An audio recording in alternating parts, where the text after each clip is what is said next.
In ticket? Yeah, in ticket. He's on the heady. One shot, one shot, one shot. Uh-oh. Left corner, left It's corner. Bose.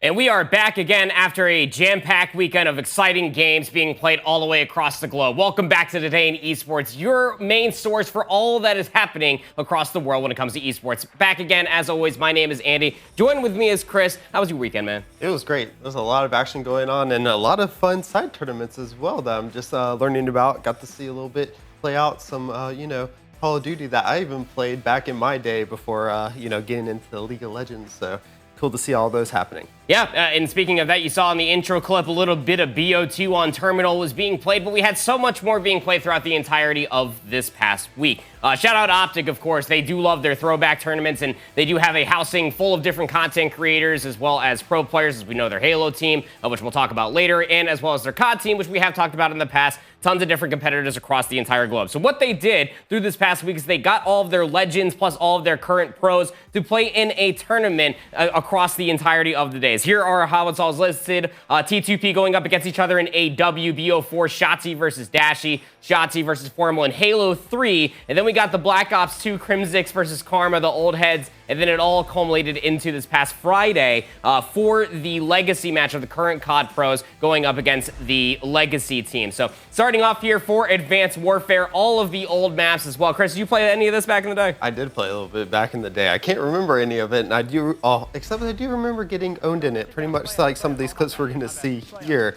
But I mean, this does take me back to, some of this old school Call of Duty, and I mean, just the uplink that they're playing here was great gameplay. Yeah, everybody has been definitely missing uplink, and shout out Scump, of course. He played so much of it back in the day, just using the ball to be able to use it as a flash grenade. Shout out Mercules, 11th kill against the GOAT of Scump, puts him in the dirt. A little snap headshot we haven't seen out of Young Mason, but it would be Team Formal that would take it in the end, playing with Hook, Mercules, and then Methods along for the ride. They'll take the Advanced Warfare stick, and then that will then lead us in towards the next day, where we then get in towards Black Ops 4, one of my favorite, if not the most favorite, in my humbled heart, Call of Duty that we have had in the past several years, and we have so many good maps just to start things off. Dashy, a part of the OpTic team, back in 2019-2020 for the CWL. Shotzzy was still competing in Halo at this point in time, but the kid was still cracked on the sticks.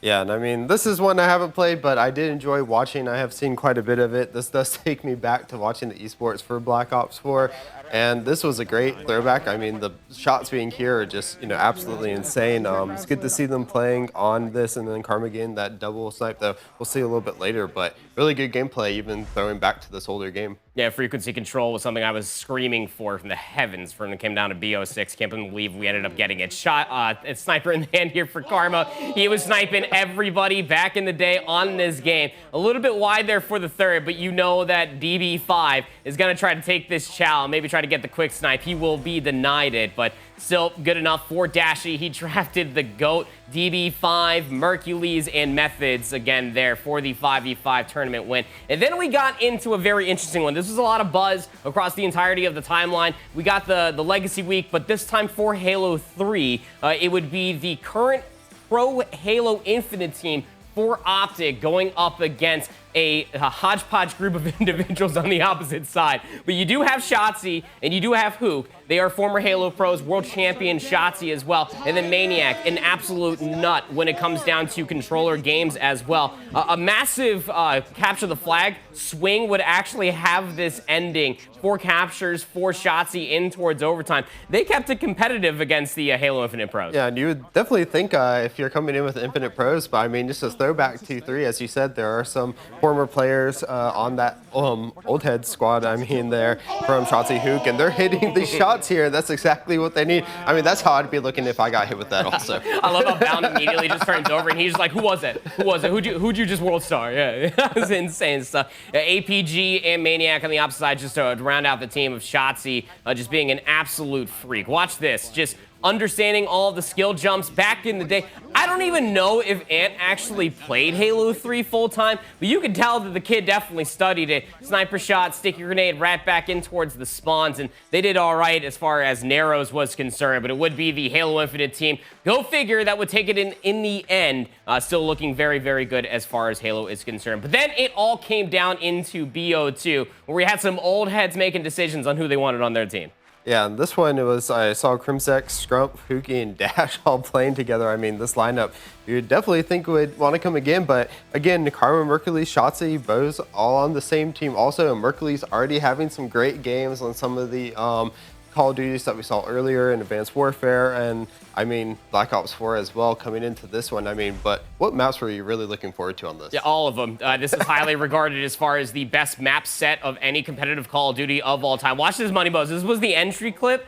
He guns Crimsix. He knows that Scumps is one shot, and he just sprints at him with the knife. The one thing about Money Bows, like, people are going to go back and clown on him for his respawn prowess, but, like, he is a legend when it comes to search and destroy, and he was in his bag throughout all of BO2. This was back when Bose competed just about full time. He had himself a really good team, and everybody was saying, you got to put Bose with Mason. Bose is too heavy. He's the anchor. Mason's the heavy carry. Communication coming through from Mason, the wall bang top bed for the snipe shot. Shout out Bose, man, and Karma for drafting this team of crackheads as well. They're going to take the BO2 stint, and then that led in towards some Black Ops 3. Everybody and their mother was looking forward to BO3. The movement back in this game with the mech suits, everybody absolutely loved. And you'd have Scump on one side of the team going up against Shotzi and Merc.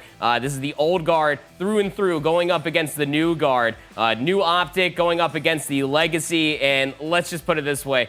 Crim going in towards this already spiked 2 controllers the day previously. I did not like the old guard's chances.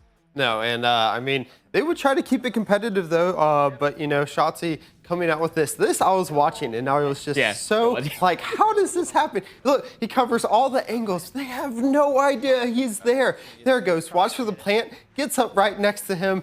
I still don't understand how no one looked back, and there it is, the Ninja Diffuse coming out right on top of them. I had no idea where he was the entire time, right? He's just right there, and then by the time that the kill comes through, the defuse is already cemented. And, you know, it's really funny, you know, in the offseason, we always talk about which COD we're going to be playing in the offseason. Black Ops 3 was actually that game.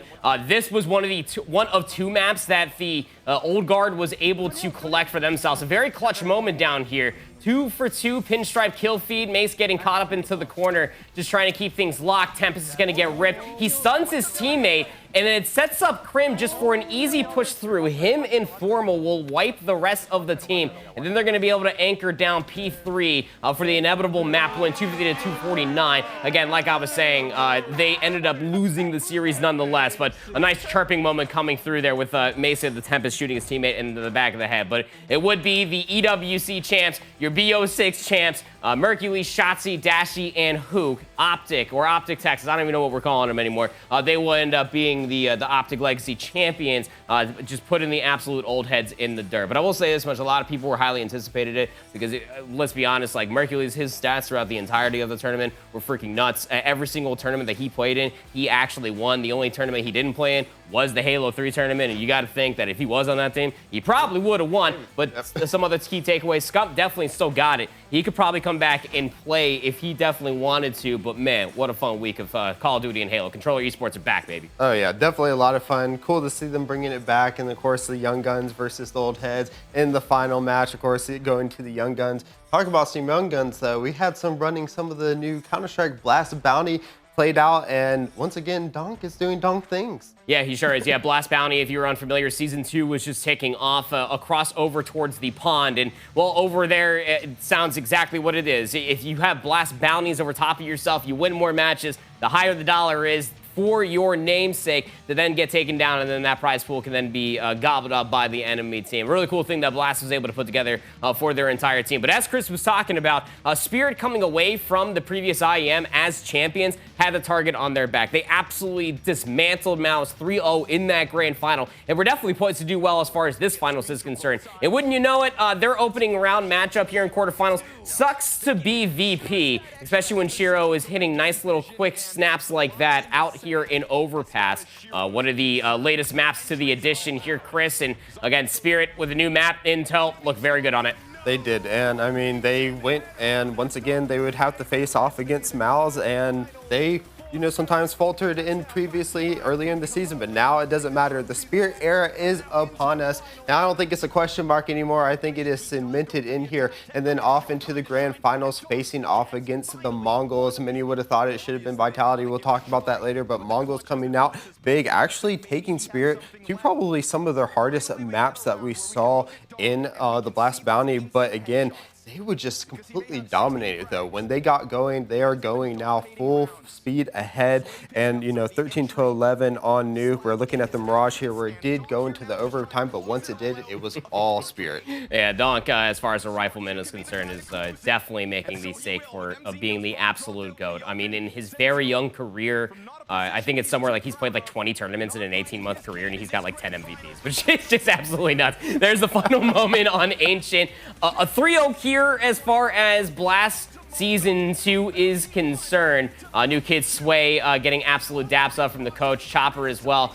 He's definitely made himself feel right at home as far as this team is concerned. Donk last to get dapped up because he knows that he absolutely just laid the smackers down as far as Mongols are concerned. But Mongols, look, they had themselves a really good tournament through and through. They finally put at least one demon to rest, being, of course, Vitality, who have a lot of different struggles that they need to try to figure out along the way as well. But still, I mean, Spirit, the way that they were able to win that tournament, man, sweeping everybody along the way, they looked impenetrable as far as their teamwork is concerned. They did, and we have to see how they continue to grow as time goes on. But let's talk about another big team that has been making strides in the later half of this year, and that is the Mongols. Yes, they have been completely on a warpath ever since, you know, about the midway point, and even behind them, the USA, but Mongolia. Let's talk about the entire country just behind this team, and they have looked so good. No longer the underdogs, to say the least. Going up against Aurora, had a little bit of a tough time going into this first map, but they did have an epic comeback that just kind of cemented them all the way to that finals. Yeah, Mizzino there with that 4K, 9-10. He was just playing some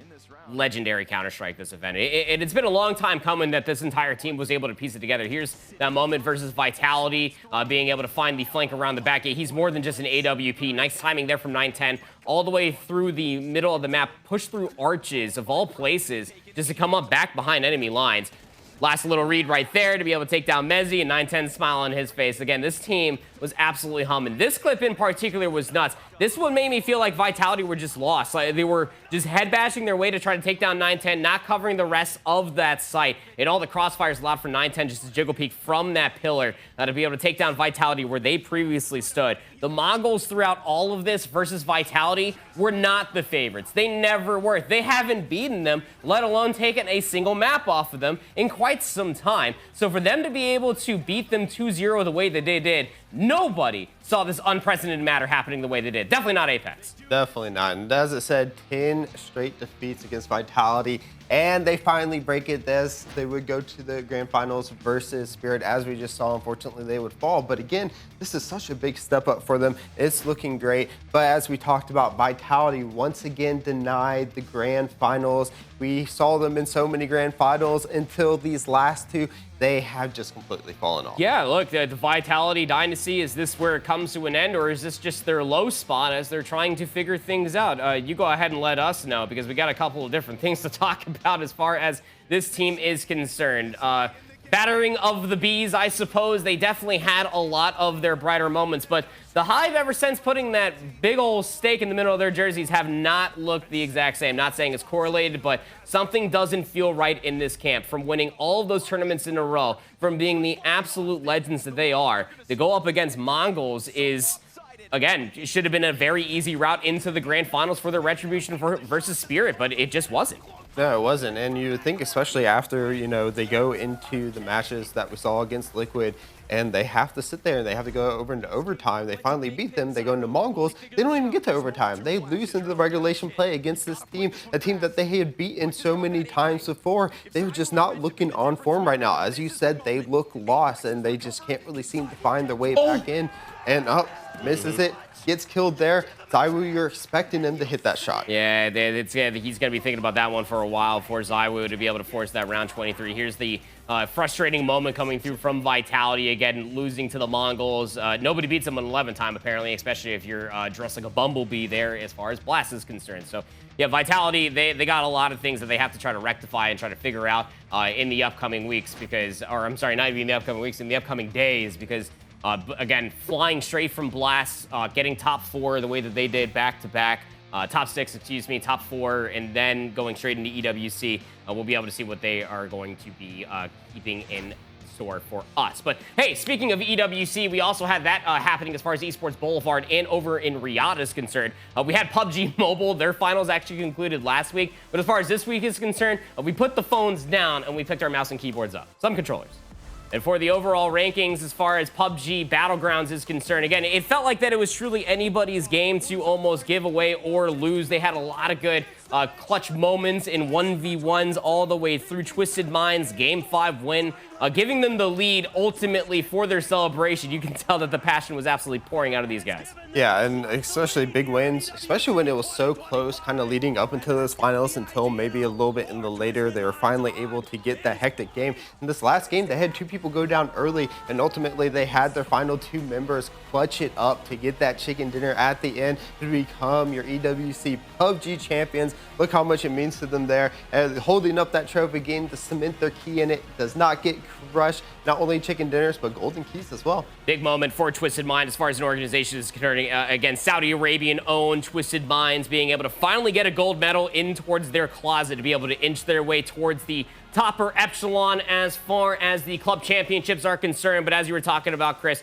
Twisted Minds there in PUBG Battlegrounds, they fought valiantly to find themselves there on top of the totem pole with the last chicken dinner standing. But that wasn't the only game that we were actually having as well. Rocket League was bumping as far as Esports Boulevard is concerned. For all of worse or wear, it's tough to gauge. I was going to say bumping for good and bad reasons. I mean, if you're Carmine Corp, definitely good, but if you're Vitality or Falcons, it may not have been the best.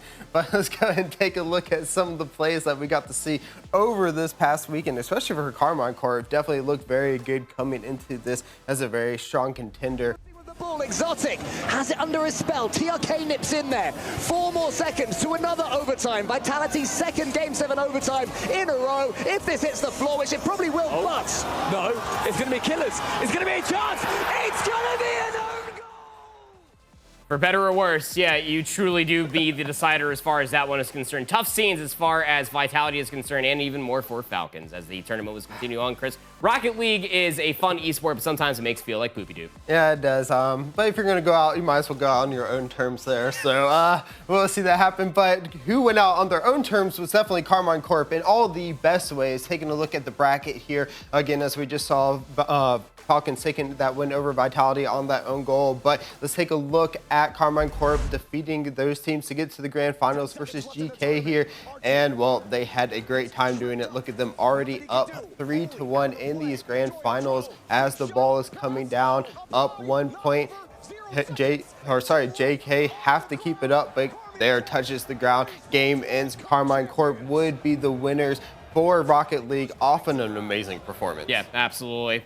Being able to utilize their fantastic teamwork, it's what got them here throughout their entirety of their season. Carmine Corp, as we know from a lot of our other discussions, way back as far as even League of Legends is concerned, you know their infrastructure as far as an org is concerned, got these boys right as they were able to walk in towards that grand finals, look as comfortable as ever to be able to hoist that wonderful gold-plated trophy way up into the air. Carmine Corp able to win EWC Rocket League in their own Drali, won the Sony's MVP award, marking his 2nd consecutive EWC win after winning last year's with Team BDS as well. This guy just lives for the gold. Yeah, definitely does. You know, if you're going to do it once, do it twice, and do 2 different teams. What an amazing job after that. And so great job to them. Once again, amazing, you know, week number 6 for EWC. A lot going on. We'll have a little bit more to talk about that a little bit later. But let's go ahead and jump into some more shooty shoots here, getting back into the right spear with some some VCT action. Yeah, Valorant Champions Tour has been kicking off as far as the regional competition is concerned. Everybody is in playoffs as we are keeping a very close eye on what is going to be happening in a few months' time, mostly to do with Champions Paris. We're going to be hinting on that continuously throughout all of this discussion. We're going to be starting off with our playoff brackets here. Playoff bracket mostly looking at the Chinese region here, or I'm sorry, the Pacific region, DRX, PRX, sitting there ever so comfortably, getting their winners round bye from Group Omega and Alpha respectfully. DFM and Gen G, of all things, especially that latter, starting in the lower round one. Gen G especially going up against what we have on our screen, RRQ in the past. We're supposed to be the #1 APAC team, and we all know what happened there as far as Masters Toronto is concerned. PaperX made sure everybody knew it was them. T1 versus RRQ was really rampant on. It made all the way to a map #3 here on Sunset, where you had a very tense moment. T1 post-plant situation here, had full coverage of the site, down to the 1v1 Cushy, just trying to play there off of the time. Ended up getting at least the blind nearsighted, but then the pistol headshot there off the jump peak is just absolutely insane. So T1, they beat RRQ. They continue on into the upper semifinals where they would face PaperX, and same could be said for Talon taking down Red Force as well. So they'll drop down to the lower bracket here to then face on against the other teams. But throughout all of this, Talon being able to beat RRQ, that was actually enough to solidify them as far as points are concerned. And then they went up against DRX, where in that map #3, with that retake was flashy nonetheless, they sent them packing down to the lower bracket. And same could be said for PRX. Something dropped a 2.0 KD versus Talon, or versus T1 in that series, Chris. He was absolutely shooting. Oh yeah, definitely absolutely shooting what it looks like there, but we do have some of those lower bracket games that we do have to go through, and RRQ would be facing off against Gen G after getting sent down there. And once again, RRQ, it's going to have a little bit of a tougher time in this matchup. They did end up going 1-1, having to go onto this side of map where they did look very good, finally getting out another one of their wins, so they would to get face off against RDX. Once again, T1 though would find their way against NS, as you said, as they did defeat Detonation Focus Me. They're in that lower bracket side. So moving on into this though, we do see DRX versus RRQ once again. Yeah, here on Corrode for the map #2 is where DRX's season would unfortunately go to an end there. Just within the Viper's pit to be able to solidify the plant and for the inevitable round win. So that would be the end for DRX as far as their stage 2 is concerned.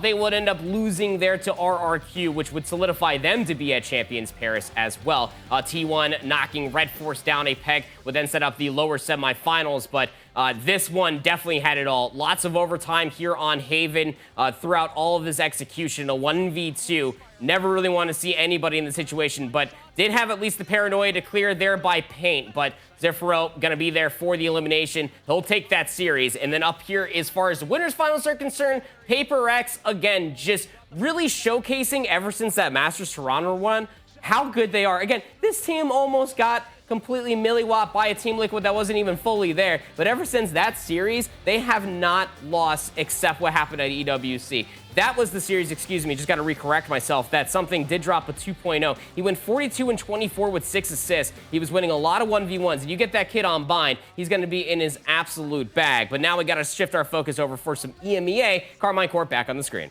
Yeah, Carmine Corp, and it would go up against Team Liquid. Team Liquid is already 4-0 versus Carmine Corp, and Carmine Corp 2-2. So, of course, this is the final week of those group stages. Of course, we'll be heading into those playoffs here. And again, this was kind of more of a must-win for Carmine Corp going into this match, because they want to get that positive ratio in that group before going in, and they would finally find it, allowing them to get to those playoff matches. As we can see here, Team Liquid will have that round 1 bye though in that upper bracket. Yeah, same thing for Team Heretics, right? Ever since their EWC championship win, have really come into their own strides as well, as we then shift our focus over towards VCT China. The bracket refresher is here on the screen for you guys. This is all going to be kicking back off for 8:20, and we're mostly watching to be able to see what Edward Gaming and all gamers are going to be able to do as far as that lower bracket is concerned, trying to get themselves enough points so that way they can finish in a good enough spot to be able to get themselves themselves in towards Champions Paris, which again is happening in just about 5 weeks' time. But hey, maybe you want to shoot as good as some of these players. Maybe you want to be as good as Donk one day and win 10 MVPs in 18 months worth of competition. The only way that you can do that is by downloading the #1 aim trainer called Aim Labs. Here's a word from our sponsor.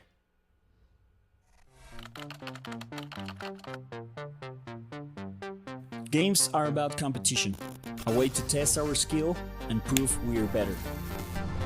Challenge is in our nature. We need to know what we're capable of. How far can we go? It's a question that drives millions of gamers to push themselves and prove that it's only a matter of sheer will. Ever since first-person shooters came into the esports scene, players have never stopped defying the odds through the most important mechanic of them all: aim. Aim is everything. It's a set of skills that needs to be trained, and this is where science and gaming meet in Aim Labs. The aim trainer that redefines what gaming means, because science doesn't leave anything to chance. Winning is never a matter of luck. Every brief moment of greatness takes constant and unrelenting preparation, and that's exactly what Aim Labs is about. We enable players to thrive and upset the balance. Together, we elevate play. Very fantastic weekend indeed. You guys let us know what you're mostly in store for this upcoming week. But if we got to be able to give a quick little shout out as far as our tops are concerned, because we got to talk about some Rift action. Chris, League of Legends still rocking as always. It is rocking as always, and we went into the elimination phase for LTA, and well, it was not a good time to be a first seed. We're gonna go ahead and jump into our first match for LTA North, where we had C9 taking on Shopify Rebellion, who they called out personally, thinking that they would be the easier win, but it was not to be so, as Shopify Rebellion looked very good coming into this match, and they would take C9 to their limit. Let's take a look here. Again, it was C9 who called out Shopify Rebellion in this elimination, being the first seed, thinking that they would be their easiest way to make it to that upper bracket in the elimination part 2. But Shopify Rebellion had a completely different thought going into game number 2 here, game number 3 as well. They looked very good going into this, and C9 just looked a little bit lost in these game losses that they had. Split team fights here just weren't enough, and Shopify Rebellion coming on big on top. Halafaker doing his best to get across, but it was Fudge on that cho'gath just completely feasting on the enemy team. Ziggs from Sven just not enough, can't hit any of those skill shots, but here at the end they completely read what Vulcan was trying to do in this game number 5, outdrafted C9, outplayed C9 at the end of this, and they took that call out from Loki personally going into this. B-Boy dropping an absolute banger of a game onto C9. They will take the win 3-2, upsetting the #1 seed going into this elimination phase.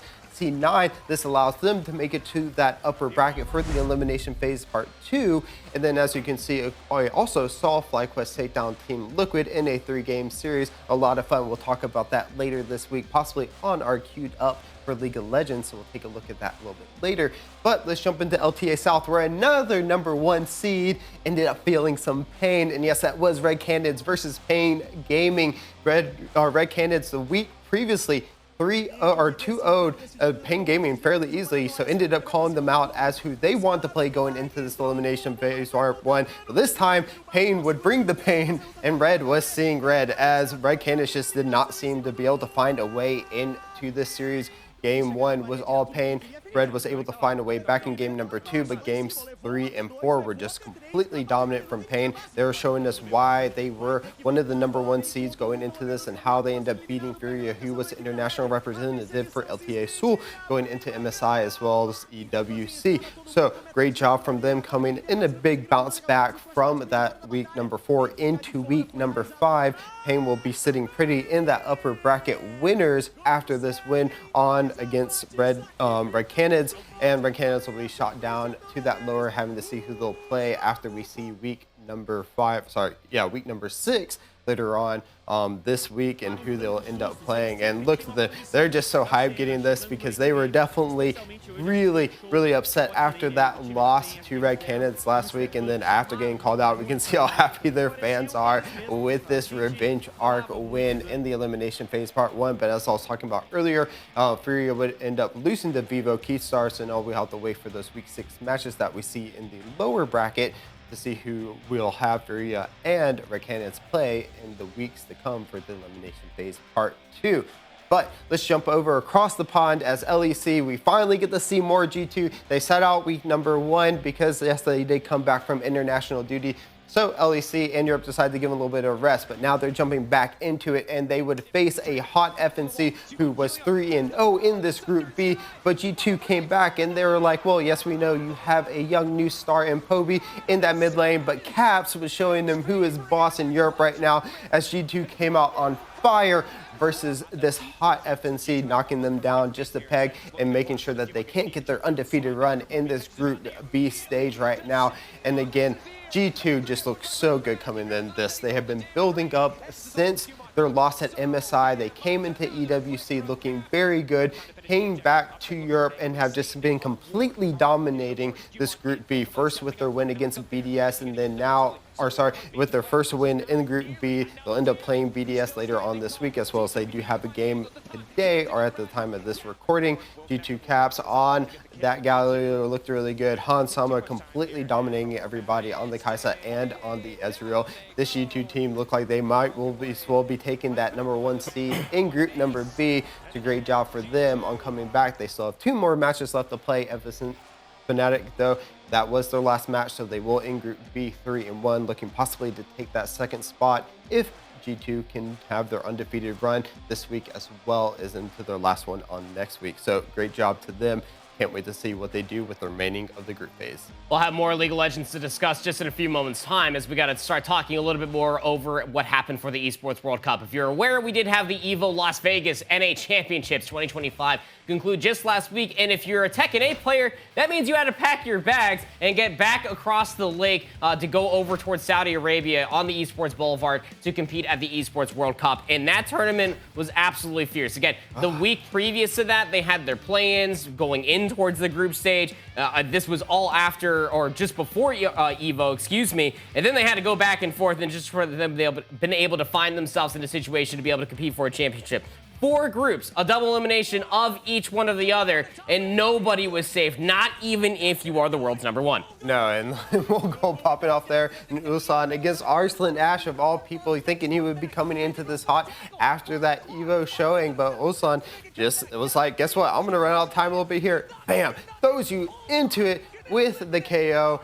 A perfect there, running them in that loser's cider to get on. There it is with, as I said, and then look at this group, though, just completely insane going through all of it. The quarterfinals were stacked, and Lohai, Ulsan, once again going into their match again. This Dragunov just looked really good this tournament. Arslan Ash, not even in the championship bracket. He got eliminated by the guy that won the entire tournament, and it was, of course, there for Ulsan.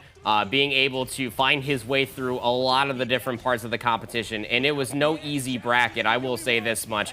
Throughout everybody that he faced, he would continuously be fought down with momentum, but this guy was an absolute showboater. Once he was feeling good about something, he was going to be pushing it all the way through. Here's the final few moments right now, all off the combo. Big pop-off coming through from Olsen. He beat the world's #1, not only to do so, but then he went on a massive run since after being knocked into that lower bracket round 1, beating Arslan Ash all the way to winning the entire championship versus Lohai, who gave himself a real good fight, pun intended. Olsen absolutely deserved it this week. He definitely did, and this does make him back-to-back for the Tekken 8 winner. He did win it back in 2024, as well as coming back and then winning it once again in 2025. And, with those massive prize pools that we're getting out of EWC, does make him the highest winning prize pool winner of Tekken 8 right now. He's definitely got to be feeling good about that. Oh, absolutely. I mean, even... You saw the pop-off what it meant just for Arslan Ash right there. You guys absolutely elated to be able to add another one of those trophies to the one beside, like you said, winning it just last year. So, of course, shout out for Olsen being able to do the dirty work, beating the world's #1, so nobody else had to fight him throughout the entire playoff bracket. But, hey, Tekken is all but here and put to rest. We'll keep an eye on the FGC community on whatever is going to be happening soon after and in the near future. But we're going to be picking our controllers back up. We talked about the OpTic Legacy Week, about the OpTic team, of course, but we got to talk about Halo as a whole. It was continuing on throughout the entirety of this week. And, well, there was not just the LVT Pro League that was also happening within this best-of-7 between FaZe and TSM. We also had the Charlotte opening as well. Little breaking ankles. See it one more time, Penguin. Yep. Tough little crouch spray right there. And You know, I'm gonna shout out Eli, the way he said that the way that Druck was windmilling, it could power a small town. That was a very real quote that he told. Oh, that's a very nice quote there. We do see the win come out for it, but we're going to jump into Omet versus Envy. You know, Envy a little dear to our hearts with Thug Nasty over here, helping teach us a little bit of Halo as well. And they're looking really good against Omet going into this game where they would dominate the series 4-0. Yeah, it really felt like all for that Slayer going into the new map of Lattice that Omit just had no momentum whatsoever. But Shopify Rebellion versus Space Station, you talk about an El Clasico. Well, this wasn't it. This is certainly going to become one. Frosty, sniper rifle in his hand here. Definitely know what he's going to always end up doing. Goes on a killing spree, double kills stacked on top of each other. And that meant that at least Shopify Rebellion can get across the map. Royal 2 with the sniper as well, also showcasing his talent, but you can just tell just by how close this map truly was, how quick you could end up shifting a momentum. Went all the way the distance to a map number 6, I want to say here, for Space Station, where they ended up finally getting themselves in towards a situation to maybe try to close it. Last shot, nice little kill there onto Mud. Retrains for the double, misses the body shot, but gets the kill nonetheless there in the training dummies. Space Station were in a commanding lead throughout all of this, but Shopify Rebellion rallied back. Yeah, and this would be, you know, one of the first times, though, that we would actually see Space Station Gaming actually beat Shopify in a series this year.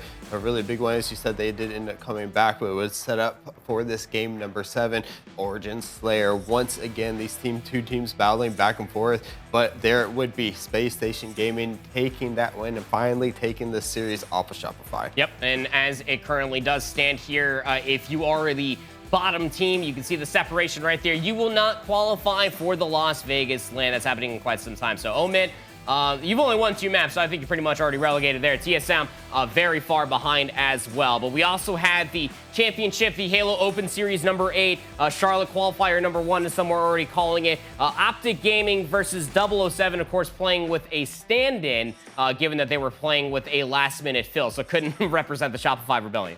Yeah, and this game I was trying to watch on while I was here doing some of the other stuff, and it just looked so good. Kept hearing the casters over there, so I had to keep checking it. And once again, you know, this series would go back and forth between each team. You already see them at the 2-2, but 007 looked really good. Yeah, it's important to note, too, as far as these qualifiers are concerned, like the top 4 teams are already pre-qualified, so they don't have to worry about it. They're just playing as for the funsies. Shopify, OpTic, FaZe, SSG. Any more practice and help, more prize pool and tournament wins definitely never hurt nobody. OpTic, though, versus Shopify Rebellion or this 007 team, it just felt like a weekend scrimmage. Again, out of these guys, they played a total of 15 maps against each other throughout the entirety of a championship bracket. 007 were able to take a 2-0 lead over OpTic Gaming. But then we went in towards a live fire, and, well, you knew that they were definitely going to pull themselves back from the depths out of there. Brought it to a map number 4 here on Lattice, or Lettuce, as I'm hearing that the community is starting to call it. Legend there with the perfect of the DMR. Gosh, that kid is so gross. They would end up bouncing back off the live fire ball and the Lattice King of the Hill to force it into a Solitude map number 5 in the grand finals for the first best of 5. Yeah, and this would be a really back and forth series as we were going. Remember, this is the reset, though, so we are going into a game number 10, technically, when you're taking a look at it here, which is just absolutely crazy. And, you know, both teams going back and forth, just looking really good. But, I mean, as you said, kind of that weekend scrimmage. OpTic, though, getting the best in that reset. Yeah, the reverse sweep there to at least set themselves up for success going in towards the second best of 5 is definitely where you wanted to be. So bringing ourselves back over in towards Aquarius.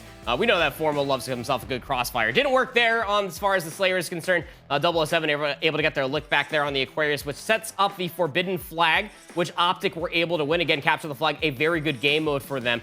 Going in towards the here on the recharge, 007 just about everywhere they could possibly be, and that includes the death screen as well. Very difficult to try to flip these types of situations with a last-second fill-in, but 007 were getting it done. They forced them at 5. They did, and here we go once again. So at this point, we're at 15 games. This is an absolute marathon of a series at this point between these two teams, but it would end up being ultimately OpTic here at the end, finally coming down to this photos finish, as it says, 15 absolute games at Cinema. I mean, I can't imagine going through 2 resets to get to this point here. Both teams coming down to the absolute wire, did not want to give it up at all. But here it is, finally at the end. It would be OpTic taking that 50-49 49 on that live fire Slayer. Yep, live fire, I'm telling you, man. There's something about OpTic, even though they can change their entire team besides one of OpTic form will mat that team on that map. No matter the mode, I still like my chances with the green wall. So, of course, OpTic would end up taking the entirety of the Open Series number 8, Charlotte Open number 1, whatever you may want to call it. Look, OpTic already making it towards pool play. Nobody's getting that back against them, but they're mostly trying to get their look back versus any Shopify Rebellion, even if they are playing with a last-second fill-in. So, very good stuff coming through there at the very end as far as they are concerned. For Halo, we'll be keeping a very close eye on that entire scene, as we will end up having the Charlotte Major just in a few weeks' time.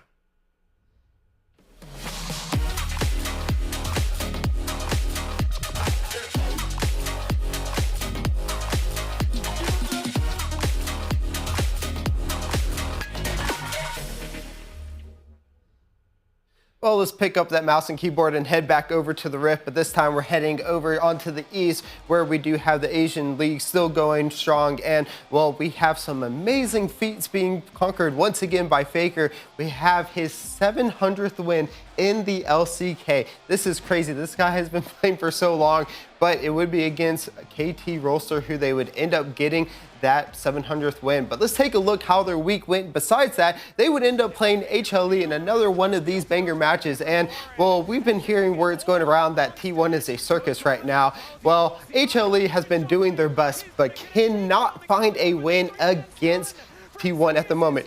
We have 2 junglers now on T1, one being Gumayushi, as we just saw gain that Herald, but this is just a team that has been finding their stride ever since they were able to qualify for MSI. They have been taking games off of HLE and actually anyone in this Legends group. The only team that they haven't been able to consistently beat now is Shinji, who they are 1-1 against, and they will have to play against a little bit later. But this T1 team is looking absolutely amazing. There it is. He gets the snipe, or they steal onto that Herald. Gumayushi, pretty much the backup jungler at this point for T1, making sure that they secure all objectives, have just looked absolutely amazing against this HLE team. Again, they were a little bit behind, but now he's going to turn his attention to being the AD carry of what he is. Jumps in with the calling, is just going to blast him. Gumayushi just absolutely blowing, making his coaching staff absolutely stressed. As you can see it on their face, they are relieved at the end, but when your AD carry jumps in like that, you're going to be a little bit stressed. Looking at the standings though,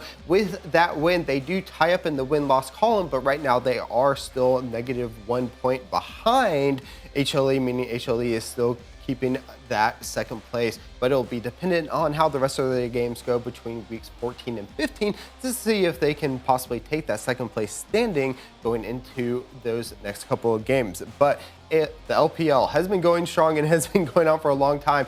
Anyone's Legends, though, have been feeling a little bit below when they came back from MSI and EWC. We're not able to get a couple of wins. They finally were able to end that 7-0 win streak of BLG, who came back undefeated ever since their EWC and MSI performances as well. Anyone's Legends looking a lot better coming into this week, especially Tarzan, who was able to come up massive in a couple of these games. Playing this Pantheon, jumping in between those towers, is going to get a couple of those kills, and this one is just amazing. It's going to get the kill on the Ben, turns his attention over to Knight. There it is, going to get the tick to get that quadra kill.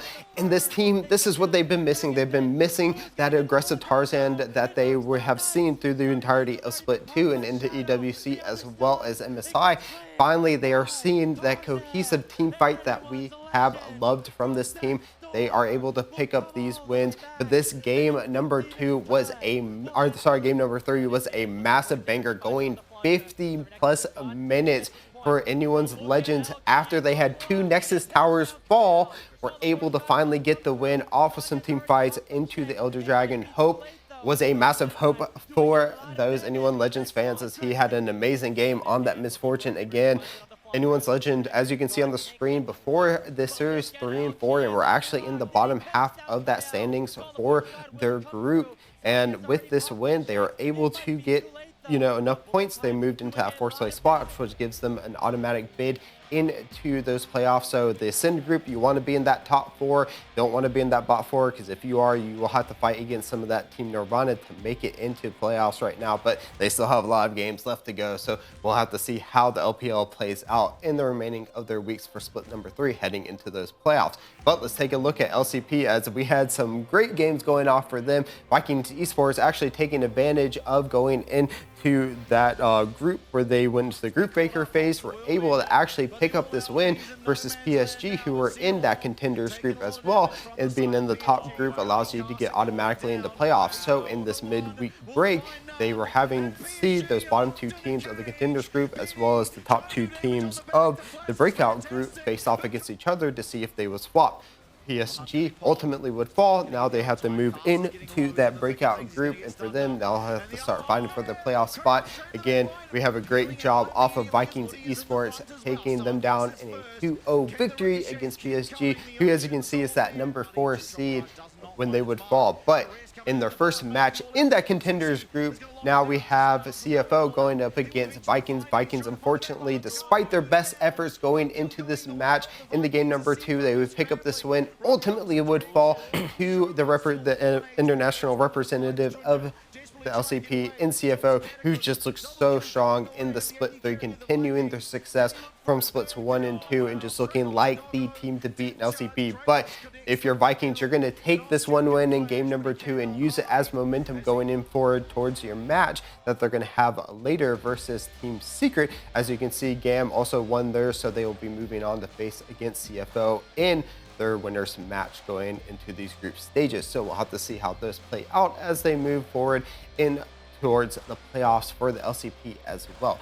So great job for them, and a lot of stuff happening across that sphere. I mean, who knows what's going to happen in a lot of these playoffs. We could see, T1 moving up to that 2nd place, HLE moving down to 3rd. It's just chaos across all of these. I think it's going to be interesting to be able to watch how many more bars Faker can set as far as records are concerned, and how many more Chovy is going to have to play to be able to catch up to him. But we'll be able to get you all of that follow-up as far as League of Legends is concerned. Again, we will have another queued up episode later on this week, so you want to make sure you stay tuned for that one. But going back over towards Valorant, we did not forget about the Americas. We just got something utterly weird to talk about, and that is 2 teams that just recently went through some pretty dramatic changes. Again, 100 Thieves, they dropped Busio back at the beginning of Stage 2. If you're unfamiliar, Busio was the IGL back for Evil Geniuses when they were winning a lot of big LAN tournaments. He moved away from that team after winning Champions, and then he ended up going to 100 Thieves. Not a good showcasing at EWC, so they make the drop for Busio. They make this change happen. And 100 Thieves are looking great. They beat NRG in that opening week. Leviathan, though, they made an even crazier drop. Speaking of Evil Geniuses, they dropped Demon 1. And Demon 1 has been an absolute phenom for the entirety of the Americas scene. But Leviathan felt that they could keep their hopes as far as champions are concerned in some new hands. And this Okinos guy is absolutely filthy. 100 Thieves on this map, number 1 for Haven. They ended up having a really big bounce back as far as their offense is concerned. They only took 3 rounds as far as the half, but they were able to win that map 1. Going over towards the Sunset, Leviathan's first pick. This was where we started to see a lot of big moments coming through from Okinos in his flexibility. Over towards the KO, he went 17 and 13 in that map to then lead in towards the Lotus. And this was 100 Thieves' worst nightmare. They left it so that way they could get their hard veto up out of the way, both twice over. They did not expect it to go to a map 3 Lotus. They would rue the day that they ever try to challenge Leviathan on that Lotus. They took 2 rounds, and those 2 rounds were only on the first half. No offensive rounds at all, and that sets up the NA playoff bracket. Leviathan can have the run back versus Sentinels. They got to get past Cloud9 first. G2's playing with their full force again, was going up against a very battered 100 Thieves, and then NRG hanging in the wings soon after. But then we also got Crew Esports and Evil Geniuses. They are hanging down there in the lower bracket, and you best believe that we got you all covered as far as the news is concerned, because those matches are going to be absolutely nuts. Again, as far as Valorant is concerned, we have all of the qualifications being played as far as the world is concerned ahead of Champions Paris. We only have about, I want to say, 6 teams in total that are fully fledged to be in that position. But hey, still nonetheless, a great spot to be in as far as competitive Valorant is concerned. We are eating good, as far as the kids like to say. Yeah, we definitely are. I mean, a lot of stuff, as well as you were talking about, some patch notes for Icebox is out, Abyss is in, so we'll have to see how that thumbs up, so seal approval over here. Definitely know how Icebox has been treating some people as time has been going on, so definitely must be nice to have that going up. But also, we do have some franchising information as well. Yeah, the franchising, of course, as far as Valorant, this is something very, very random for us. We've seen franchising work and fail for a couple of different esports, but shout out Weibo. They're going to be putting themselves in a situation. But after the 2026 season and the franchise contracts will be ending, we'll be breaking up VCT Americas to allow South America teams to participate, where Riot will then be in contact with a lot of different Tier 2 orgs along the way. Basically, the goal is to strengthen competitive foundation all the way across the Americas. That includes Brazil. We know that they have a lot of vamos to be given, and we do see a lot of them as far as their South American representation is concerned, even in Americas today. So make sure that you're keeping in tune as far as all of our shows are concerned and our X profile, because we're going to give you a lot of updates as that continues to develop.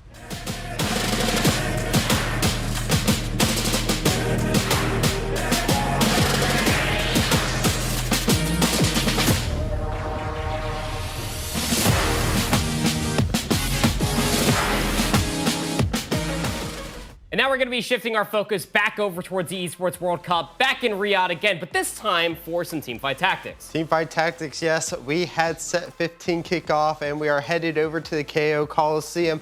And, well, we got to see who was the best in the short 2 weeks that it came out. And guess what? It was Weibo Gaming. They figured out the best. And, well, there wasn't much to this 15.1 patch B that had to be learned. It was pretty much played those mentor GP, and well, guess what? Weibo did it best here. Looking at this, they completely dominated their group going through the group stage. They had to play teams such as Vitality and T1, stacked Group A for them going into this, but they looked absolutely great. Then they would end up playing Evos and Aegis in that group bracket play to get to this grand finals, where they would face off versus VP. VP, #1 game, ended up falling to a top 4 from a sweep of Weibo Gaming into the second one. They did get their lookbacks finally from VP, finding a good run, having the top 3 of them. They were able to secure the points, but into this game 3, it would go down into a 1v1, and it would be Weibo Gaming finally getting that win there. Into this last game, though, it was complete domination out of Weibo. We do see here VP trying to get that all-out Cassante to find some success for them, but it just wasn't enough, as we do see that GP once again on that board. It doesn't even have stretchy arms, so I guess you don't need it when you're so far ahead with the remaining of your teammates having that 3-star Yone, as well as that Kabuko, only 2-star, but still hitting up when they got that mentor buff. But Weibo Gaming will be taking that first place and the first for the set 15 of the KO Coliseum, cementing their key in that golden plate there. Happy for them to come out. We'll have to see how set 15 evolves for TFT going forward, and great gameplay by them. But again, looking at this playoff bracket, once again, we do see VP defeating Wolves and T1 to get to the grand finals, but it would be Evos falling to Weibo Gaming, Aegis falling to Weibo Gaming, and then ultimately Weibo Gaming beating VP in the grand finals 3-1 to take home that trophy for EWC TFT. Great job for them. We'll have to see what the individual players can do, as we do see the move towards the Tactician's Crown going forward in the later of this set. Should be a lot of fun. And speaking of EWC, of course, although 1 week has concluded, that sets up our club championships going in towards what I believe is week number 7. I can't believe we've been over there for so long. But as the club championships currently do stand, it is Team Falcons, go figure, up top of the pedestal. They are competing just in about every single esport. From this past week, they were able to get their silver medal, bumping them up 500 points over Team Liquid with their 3 silver medals. Vitality with 1 silver, 3750, Twisted Minds with their 2 silver medals, and their 1 gold that they also got from PUBG. Puts himself within striking distance. But here's the catch. Throughout the rest of the week, and we'll get down to it here in a few moments' time, it's going to be setting ourselves up for a Team Falcons win. Very unlikely for anybody else to be getting there in a few moments' time, but put a pin in that one. We'll give you guys a breakdown of what is in store for week number 7, because we got to talk about Call of Duty first. As a lot of people are aware, Roster Mania has been kicking off all over the place, and well, in the biggest roster move so far is going to be Baby Abner. Scump, of course, did go over to X and other social media platforms to list the one beautiful thing that he and his wife are expecting a baby in the near future. How cracked is that kid gonna be at Call of Duty? You guys let us know in the comments down below. But even continuing on with all of that, we do have the Black Ops 7 reveal trailer finally happening on August 19th. You best bet I will be seated, and we'll be giving you as many of the updates and takeaway points from Black Ops 7 from the real trailer, multiplayer, campaign, zombies, whatever they have in store for us. Continuing on with all of that, roster discussions are still happening all over the place. We got teams that are dropping players. Some other individuals are becoming unrestricted free agents now as they're looking to build out their rosters, and we expect for some of those contracts to be coming around sometime soon. Here is how things are currently listed as it stands. Simp, the lone member for Atlanta Phases, we do have some restricted free agents down there, including the Tiny Terror duo of Abizi, but what do you guys think? This Heretics roster is definitely the most interesting. Real fully now released from his contract. Nobody listed to the Surge. Nobody listed to Cloud9 New York either, as we so are thinking about what that fourth player might be for the Falcons. We have so much time in between now and then when the next season does start. So you guys let us know what you're mostly looking forward to or what your favorite roster is going to be going in towards the next season. This is all coming off of Lucky's retirement as well. And of course, shout out Lucky. He had himself a very good season. But an interesting conversation did end up coming around off of Kenny's stream. He's been rather vocal lately as far as his social media is concerned. He ended up having a very interesting comment to be able to say that the Call of Duty League is actually a friendship league. What do you guys think about that? You think old Ken Quavo is spitting the truth, or do you think there's some stretchiness behind that? But as I was already hinting at, Lucky did finally announce his retirement. Lucky did end up getting replaced on the Heretics roster way at the beginning of this season. I want to say when they finally got Rancor involved for the roster. And then we ended up seeing Lucky take much more of a back sideline approach to then put himself in a situation to watch Super and Rancor absolutely run amok for the Heretics. So shout out Lucky. Fantastic career out of him. I was very blessed to be able to call a lot of his matches. But like I was saying, we'll take the pin out of the cap now. We got EW6 to be talking about as we have another week upon us.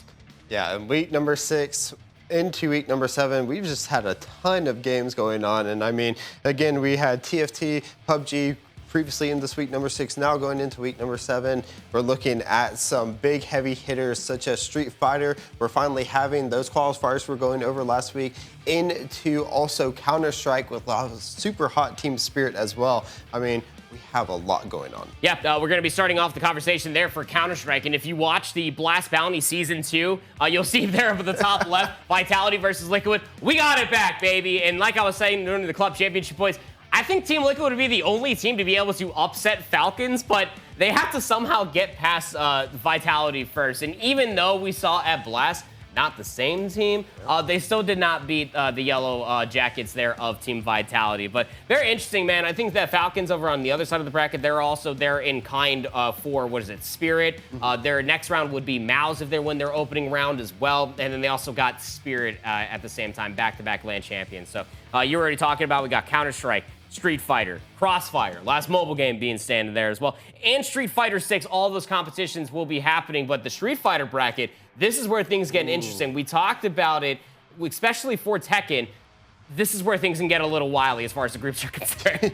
I mean, look at these groups. I'm definitely looking over at some of these. I mean, we have like heavy hitters going across, but then looking at Group H, we have Goichi in there. We also have Zhao Hai coming in, of course. I mean, just looking at all of them, trying to figure out which one I would be most afraid of, and I can't really think of one as all of these almost stacked. Group B, though, does have to face off against Myrna MD, RD, sorry, is our champion from Evo, back-to-back champion coming into this one super hot, but then we'll have to see how Punk can do going into this as well. I mean, Lashar sitting in Group J, I mean, whatever way you look at it, it's just going to be a bad time for some of these players. It just doesn't look like fun for anybody that's involved. You got Momochi there with Mena RD and Riddles inside the same group too. Like, what is even going to happen? Zhao Hai, Punk is in there too. Like, what are we even talking about, man?